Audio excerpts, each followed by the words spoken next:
하나님의 뜻은 여러분의 미래에 소망을 주는 것이고, 혹 여러분의 가정에 눈물이 있다 할지라도 그 모든 눈물을 닦아주시는 것입니다. 단순히 형편이 나아지는 정도가 아니고, 주께서 주시는 그 평강, 누구도 빼앗아갈 수 없는 평강, 그리고 소망으로 채워지면서 우리가 주 안에서 기뻐하고 범사에 감사하면서 그야말로 하나님께 영광 돌리는 기도하는 삶, 그게 바로 하나님의 뜻입니다. 이것을 계시하고 있는 본문의 배경은 저렇습니다. 편안하게 살만 하면 주님께서 보고 계시는데도 또다시 못된 일을 저질렀다. 그럴 때는 주님께서 그들을 원수의 손에 버려두셔서 억눌림 받게 하셨다. 그러다가도 회개하면 주님께서는 불쌍히 여기시어 구하여 주시곤 하셨다. 범죄하고 어려움 당하자 하나님이 건져주셨다. 왜 건져주셨을까요? 또다시 범죄하라고요? 그건 아니지요.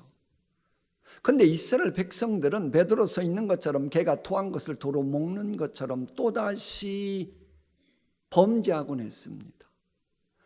구원받고 또 범죄하고 징계받고 회개하고 다시 구원받고 또 범죄하고, 요 악순환이 계속되니까 아예 습관이 되어버린 거예요. 하나님이 더 이상 참지 못하시고 아주 혹독하고 매서운 매를 드십니다.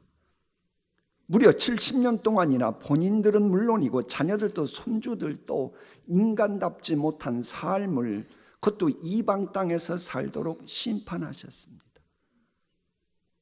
이것을 성경은 이렇게 말합니다.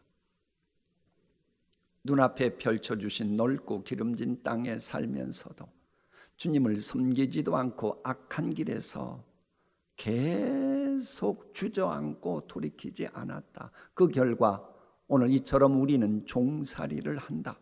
다른 것도 아니고 좋은 과일과 곡식을 먹고 살라고 우리에게 주신 그 땅에서 우리는 도리어 종이 되었다. 자, 주인 되었던 사람이 도리어 언제부턴가 종을 섬기는 처지가 됐다. 기막힌 겁니다. 피가 거꾸로 솟을 일입니다. 그렇게 되니까 그제서야 생각이 있는 사람들이 어쩌다가 이렇게 되었나 하면서 자아 성찰을 하게 됩니다. 땅에서 나는 풍성한 소출은 우리의 죄를 벌하시려고 세운 이방 왕들의 것이 되었다. 아니, 우리 것인데 우리가 누리지 못하고 다른 사람들이 와서 다 대신 누리고 있더라는 거예요. 그들은 우리의 몸뚱이도 우리의 가축도 노예처럼 마음대로 부리니 우리는 지금 무서운 고역을 치르고 있습니다. 이렇게 현실만 직시했다면 제가 설교하지 않지요. 여러분, 자기 분석만 해서는 환한 미래가 다가오지 않습니다. 본문을 보면 이 먼저 믿은 분들이 자기 분석을 하고는 회개에 합당한 열매를 맺는 단계로 나아갔습니다. 이 모든 것을 돌이켜 본 뒤에 우리는 언약을 굳게 세우고 그것을 글로 적었으며 지도자들과 레위 사람들과 제사장들이 그 위에 서명하였다.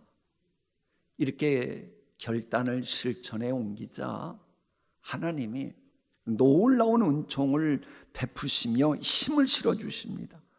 그러면서 2000 수백 년 동안 버리지 못했던 우상 숭배하는 습관을 고치는 놀라운 은총을 베푸시게 됩니다. 어떻게 가능했어요? 자, 성찰을 하자 하나님이 기이한 세일을 행하신 겁니다. 사람은 완벽할 수 없습니다. 완벽하지 못한 인간들인 것만큼 그들이 있는 가정도 교회도 나라도 완벽할 수 없습니다. 넘어질 수 있습니다. 쓰러질 수 있습니다. 잘못될 때도 있습니다. 그럼에도 하나님께서 원하시는 것은 약속의 주인공답게 자아 성찰을 위한 변화를 시도하는 겁니다. 가정의 달이라고요. 부모 노릇 못할 수 있습니다.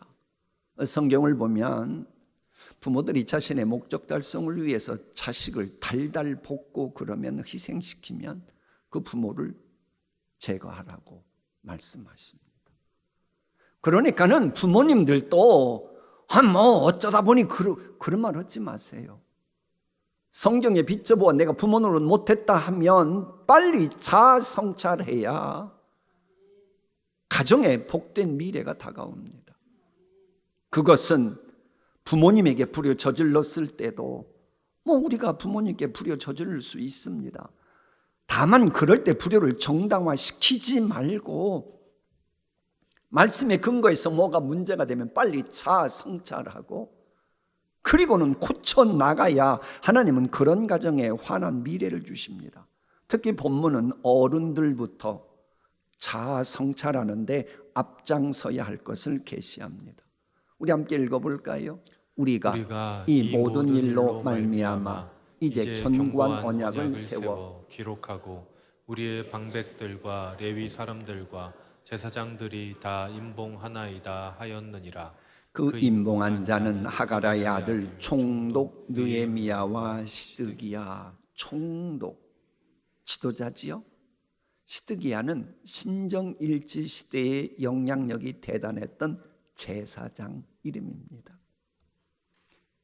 그러니까는 지금 하나님 앞에서 이 고통당하는 현실을 직시하면서 생각이 많은, 생각이 깊은 이 경륜 있는 사람들이 먼저 자아 성찰을 하기 시작했다는 거예요. 물론 환한 미래를 초대하는 자아 성찰의 로드맵은 성경 말씀입니다. 그래서 느헤미야를 보면 8장에는 하나님 말씀에 대한 낭독이 있고 9장에도 말씀 앞에서 자아 성찰한 내용이 등장하고 10장에도 말씀을 듣고 자아 성찰하는 것을 행동으로 옮기겠다고 서약하는 내용이 나옵니다. 자아 성찰하기가 복잡하다고. 뭐가 복잡해요? 말씀 앞에서 효도 문제 생각하고 말씀 앞에서 자녀 양육 생각하고 그러면 답이 나오죠. 그래서요, 성경 주석을 많이 한 것으로 유명한 깔뱅도 자아 성찰은 그저 분위기에 따라가지고 나 자신을 돌아보고 그러는 게 아니고 하나님 말씀 앞에서 나 자신의 문제점이 무엇인가를 진단하는 것이라고 말합니다. 성경 말씀도 그래요. 여러분은 자기가 믿음 안에 있는지를 스스로 뭐 해보고 그리고 스스로 검증해 보십시오. 여러분 저러지 않으면요 환한 미래가 다가올 것이라고 하는 복음은 나와 아무런 상관이 없습니다. 왜? 회개하고 복음을 믿는 것이기 때문입니다. 그런데요, 나 자신의 문제점을 알고 자아 성찰하면 자기 진단을 하는 게 나오면 하나님이 회복의 은총을 주십니다. 스스로 돌이켜 이르되 내 아버지에게는 양식이 풍족한 품꾼이 얼마나 많은가. 그런데 나는 돼지가 먹는 주염 열매도 제대로 먹지 못해 추려 죽는구나. 자기 분석, 자기 진단한 겁니다. 그러니까는 행동이 따라가지요. 그리고 부모님께 돌아가니까 아버지는 종들에게 이르되 제일 좋은 옷을 내어다가 입히고 손에 가락지를 끼우고 발에 신을 신기라. 당자가 자신의 문제점이 무엇인지를 직시했기에 인간다운 삶을 사는 회복은총이 임했던 겁니다. 여러분 이것은요 너무나 중요해서 일반 차원에서도 마찬가지입니다. 여러분 잘 아는 근대 철학의 아버지라고 하는 르네 데카르트는 그런 말을 하죠. 그의 책 성찰에서 나는 생각한다, 고로 존재한다. 이 얘기 처음 듣는 분 한번 손 들어 보실래요? 다 들어보셨죠? 수십 번 들어봤죠? 그 말의 의미가 뭐예요? 성경적으로 말하면 묵은 가죽 부대에 익숙해져 가지고는 대충 생각도 없이 살아가려고 하는 사람은 살았다 하나 죽은 이름을 가진 그런 존재에 불과하다는 겁니다. 다시 얘기해 볼까요? 나는 생각한다, 고로 존재한다, 생각하지도 않고 대충 자아 성찰하지 않고 살아가는 사람은 그건 존재한다고 볼 수도 없다는 겁니다. 마르틴 하이데거 같은 경우도요, 자아 성찰의 가장 깊은 단계는 우리 인간의 유한성을 인정하는 것이라고 그의 존재와 시간이라는 책에서 말하죠. 그러면서 이런 말을 합니다. 인간다운 삶은 단순히 살아가는 것이 아니고 존재의 이유를 생각하면서 의미 있게 살아가는 사람이 인간다운 삶이라는 거예요. 우리 기독교적으로 굳이 옮기면 성경에도 이런 일반은총의 메시지 있으니까 새 일을 행하시는 주님의 지체인 우리는 천년 만년 사는 것이 아니니까 제발 유한성을 인정하고 허송세월하지 말고 하루하루 살아갈 때에 내가 정말로 제대로 살아가고 있는지 늘 자기 자신을 진단하며 살아가야 복된 미래를 맞이할 수 있고 그 가정의 앞날이 환해진다는 겁니다. 여러분 가정에 칙칙하고 암울한 미래가 아닌 환한 미래로 나아가길 원하십니까? 그렇게 인도 안 받길 원한다면 믿음의 선배들처럼 앞날 인도해달라고 말하기 전에 자아 성찰부터 해야 되는 겁니다. 하나님이여 나를 살피사 내 마음을 아시며 내 속에 무슨 악한 행위가 있는지 보시고 자아 성찰해요.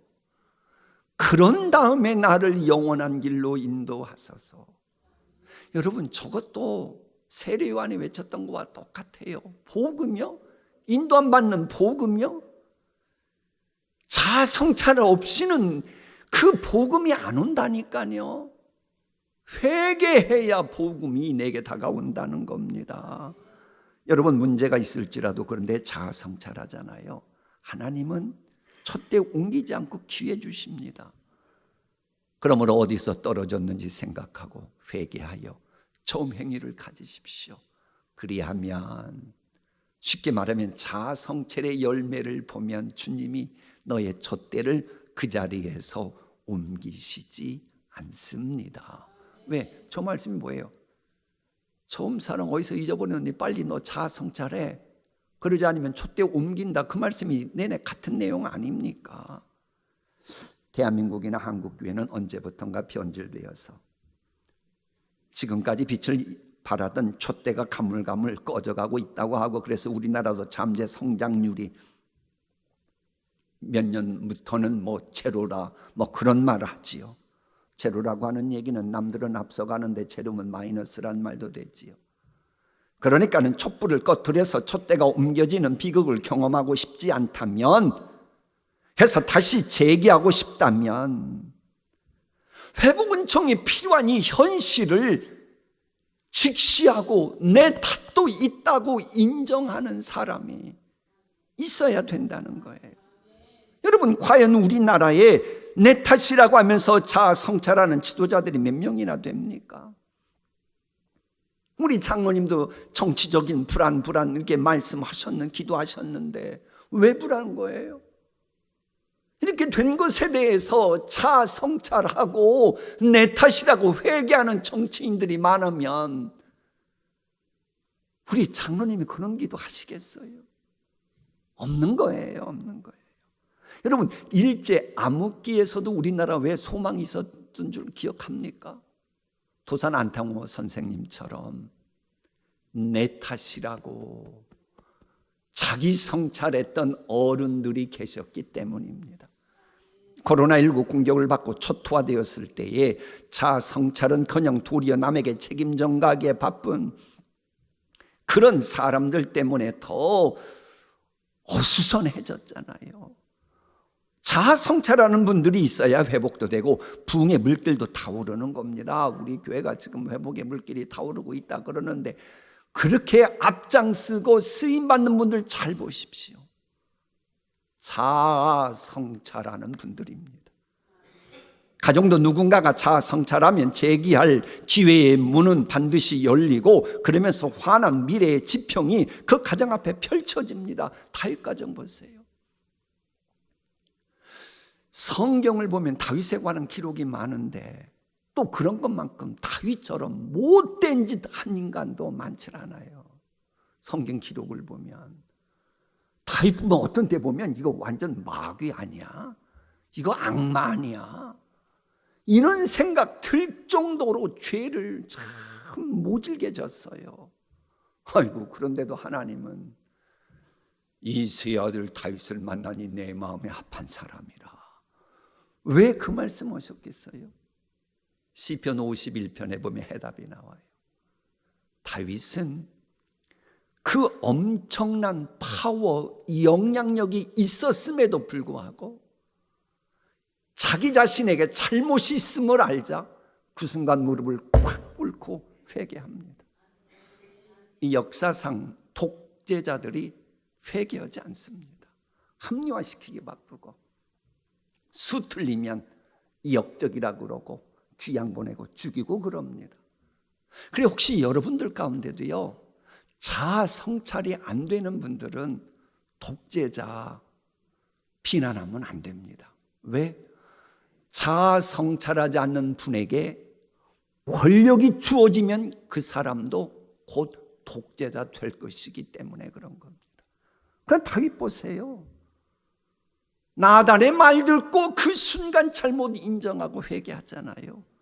그러니 하나님은 의인은 없나니 하나도 없음을 아시기에, 그 인간 50보소 100보임을 아시기에 자아 성찰하는 다윗을 미쁘게 보시고는 하나님의 뜻이 하늘에서 이루어진 것처럼 땅에서 이루어지도록 내 뜻을 다 이루도록 축복의 통로, 은혜의 통로로 마음껏 사용하시잖아요. 다시 말합니다. 완전 무결한 사람은 이 세상에 없어요. 우리도 부모로서, 자녀로서, 남편이나 아내로서 혹은 어떤 신분으로서 완전치 못합니다.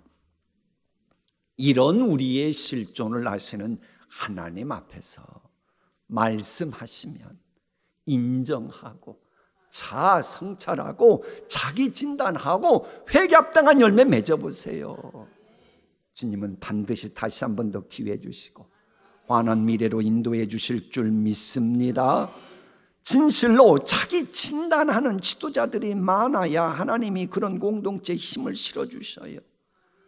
근데 만일 자기 진단하지 않고 문제 없는 양 하기 바쁜 사람들이 있으면 그 공동체는 망합니다. 나라 망하게 하는 사람이 누군 줄 압니까? 능력 있으면서 자기의 자신을 돌보는데 제로인 사람, 그 사람들이 나라 망하게 하는 사람입니다. 차라리 능력이 없어도요, 하나님이 세워주시잖아요. 그리고 뭔가 부족하다 그러면 모세를 위해서 아론을 준비하셨던 것처럼 하나님이 반드시 사람들을 붙여주십니다. 그런데 세상적으로 대단한데 가만히 보니 자아 성찰을 못해요. 그럼 주님은 일꾼으로 인정하지 않기 때문에 그런 일꾼이 있는 공동체는 그저 팽개쳐 버리시는 겁니다. 여러분, 한국교회의 부흥의 신호탄이었던 평양대각선 운동은 그 선교사님들을 비롯한 지도자들이 먼저 자아 성찰했습니다. 그러자 그것을 보고 다른 분들도 이 주께서 원하시는 그 대열에 참여했고, 그러면서 한국교회가 부흥을 다시 한번 할 수 있었어요. 이게 바로 느헤미야 10장에도 나옵니다. 그 임봉한 자는 하갈의 아들 총독 느헤미야와 시드기야, 아까 말한 지도자급이라고 그랬죠. 그리고 나서 이제 계속 나오는 말씀, 그게 남은 백성들.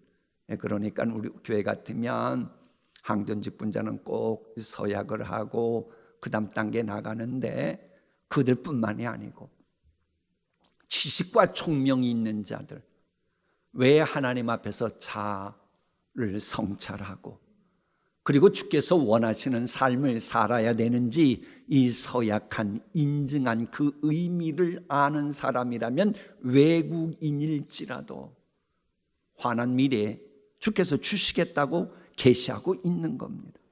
이 느헤미야가 자아성찰을 얼마나 중시했냐 하면은요, 자아성찰하기를 거부하는 사람들은 공개적으로 권징까지 합니다. 내가 그들을 책망하고 저주하며 그들 중 몇 사람을 때리고 그들의 뭘 뽑고, 우리 교회에서 머리털 뽑을 생각하면 안 됩니다. 그럼 큰일 납니다. 느헤미야는 저런 거예요. 아니, 당신들 지도자라 그러면서 왜 자아성찰도 하지 않고, 그럼 우리 민족 다시 또 바벨론 포로 끌려가야 되는데 이러면 안 되지 지도자들이. 그리고는 때리고 머리털까지 뽑아서 지도자 행사하지 못하도록 했다는 겁니다. 그런데 이렇게 단호했던 것은 주님의 마음을 가졌기 때문입니다. 주님의 마음은 항시 성전에 관심이 있으시거든요. 그래서 느헤미야 10장 마지막 절 마지막 문장이 저거예요. 우리는 우리 하나님의 성전을 아무렇게나 내버려 두지 않을 것입니다.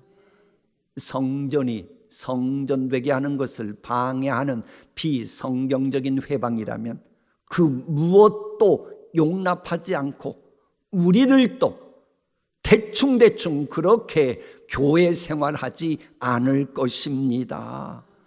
그러는 거예요.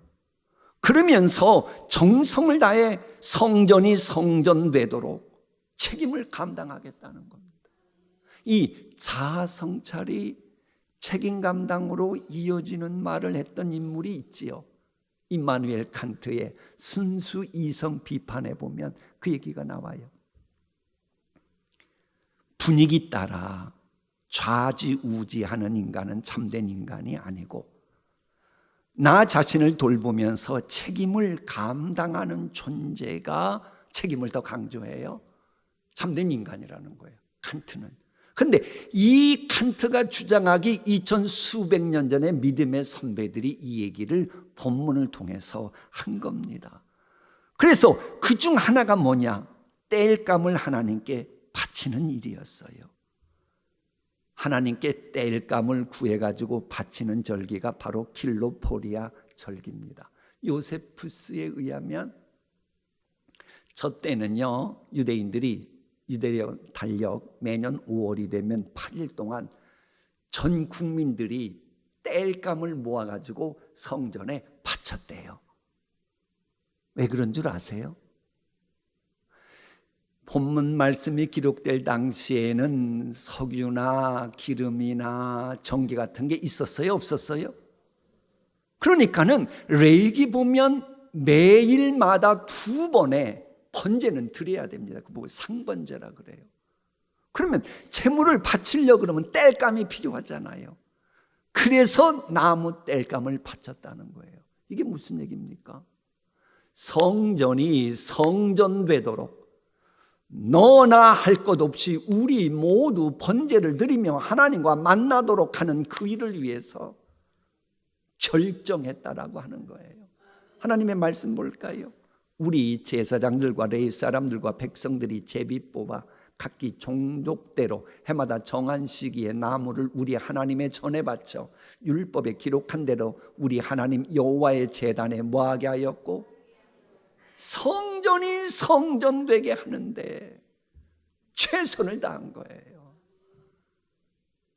우리도 이래야 될 줄 믿습니다. 내 삶의 스타일이 어떻고 은사가 무엇이든지 간에 적어도 성전은 성전되도록 해야 합니다. 왜? 우리 주님의 관심이 성전에 있으니까. 우리 예수님의 마음은 또 어디에 있었어요? 아멘 않을 것 같은데 교회의 빈자리를 채우라. 아이고 1부 2부보다 소리가 더 컸어요. 아멘 소리가. 우리 주님의 마음은 빈자리 채우는 거예요. 그래서 우리가 153 총동원 큰 잔치 하는 거고, 그러니까 이 일을 위해 우리 모두 참여하면 최고 좋고 참여 못하면 중보기도라도 해주시길 바랍니다. 그런데 이 관계 전도가 요즘은 대세라 그러잖아요. 관계할 때 가장 귀한 것은 상대방을 내가 어떻게 보느냐가 중요합니다. 그래서 우리는 늘 본질상 하나님이시면서도 인간의 옷을 입으시고는 히브리서에 있는 것처럼 우리와 같은 인간임을 아시고 우리의 모든 체질을 아신 분이었다라고 하는 이 성육신의 정신을 잊지 말아야 합니다. 그런데요, 성육신의 정신과 관련해서 유명한 시가 하나 있어서 소개할게요. 그 오스만 제국 시대 때인 1883년 레바논에서 태어났지요. 그러니까 그때 당시는 이슬람 교도였고, 그리고 어렸을 때 미국으로 이민 가서 이름을 날렸던 킬릴 지브란의 산문시 내 영혼이 나에게 충고했네라고 하는 시에 나오는 겁니다. 그전에는 사람들을 두 부류로 나누어 생각했다. 하나는 내가 비웃거나 혹은 불쌍히 여겨야 될 약한 사람들, 또 하나의 부류는 내가 너무 감당 못해서 무조건 복종하거나 아니면 내가 헤게모니 전쟁 때문에 한번 싸움박질 해야 될, 저항해야 될 힘센 사람들 둘로 보았지. 그러나 어느 날 모든 이들과 마찬가지로 그들이나 나나 역시 흙으로 지어졌다는 것을 알게 되었네. 여러분, 신앙생활하면서 사람 차별하면 된다 안 된다? 안 돼요. 앞으로 우리 교회에 어떤 새신자가 오든지 간에 차별되면 안 돼요. 게다가 그들이나 우리나 흙으로 지음받았을 뿐만 아니라 하나님의 형상을 닮아 창조된 인간들이기 때문에 적어도 교회에 와서는 사람 차별하면 안 됩니다. 진실로 우리는 지옥에 갈 수밖에 없는 영혼들, 잃어버린 영혼들, 그들도 우리와 같이 하나님의 형상을 닮아 창조된 분들이라고 생각하고 그들을 위해서 뭔가를 해야 합니다. 그런 사람 만나면 잃어버린 영혼들은 행운아가 되는 거예요. 왜? 그분 까닭이 나요. 예수 믿고 구원받으니. 그래, 여러분이 전도하고 인도하려고 하는 분들 행운아 만들어 주시지 않겠습니까? 여러분이 전도하고 인도하고 복음 전하면 중보기도하면 그렇게 되는 거예요. 그렇게 되면 오늘 말씀처럼 이름이 쭉 있는 것처럼 우리 교회의 빈자리가 채워졌을 때 여러분의 조남도 저렇게 하늘 생명책에 기록되는 복 누리실 줄 믿습니다. 마무리하겠습니다. 여호수아 때로부터 그날까지 이스라엘 자손이 이같이 행한 일이 없었으므로 이에 크게 기뻐하며 느헤미야를 비롯한 먼저 믿은 사람들이 자성찰하면서 회개 합당한 열매를 맺어가는 분위기가 만들어졌고, 그러면 성전이 성전되는 계기가 마련되었습니다. 그러자 회복의 은총이 임하면서 크게 기뻐할 만큼의 환한 미래가 다가왔는데 그 환한 미래가 뭐냐? 여호수아 때로부터 다윗 때까지도 없었던, 이같이 행한 일이 없었으므로 없었던 기이한 영광을 누리며 기뻐하는 그 환한 미래를 맞이했다는 거예요. 아무쪼록 여러분의 가정도, 물론 우리 교회도 환한 미래를 위해 자성찰하는 분들이 많아지길 소망합니다. 그래서 전에 누리지 못했던 영광도 누리는 환한 미래의 주인공 되는 여러분의 가정 우리 교회 되었으면 좋겠습니다. 기도하십니다.